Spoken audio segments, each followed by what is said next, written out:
રિક્ષા એસોસિએશનની રજૂઆત સફળ, બોટાદમાં ઉજવણી, અનેક સિટી બસોના રૂટ બંધ.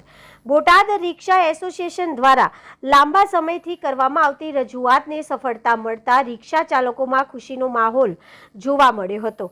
રજૂઆત સ્વીકારાયા બાદ એસોસિએશનના સભ્યોએ મીઠાઈ વહેંચી ઉજવણી કરી હતી. નિર્ણયના ભાગરૂપે શહેરમાં ચાલતી અનેક સિટી બસોના રૂટ બંધ કરવામાં આવ્યા હોવાનું જાણવા મળ્યું છે.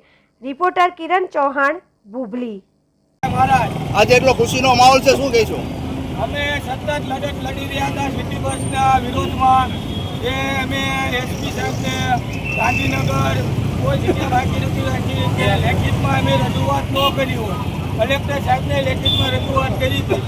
એનો આજે અમને નિર્ણય મળ્યો છે. સિટી બસ નાળીપુર બાળિયાની બધે બંધ થાય છે અને ખરેખર બંધ થવી જોઈએ. જો સરપંચોને એટલું જ તે જનતાનું એમના પોતાના ગામના માણસોનું જો દાદતું હોય તો આજ દિન સુધી એસટી બસોની માંગ કેમ ન કરી કે ભાઈ અમારા બાળકો સ્કૂલે જાય ગામડામાંથી તો એસટી બસની સુવિધા આપો. પણ આમાં સરપંચોની મિલી ભગત હતી. સિટી બસ પાસે લોકો કમિશન લેતા હતા.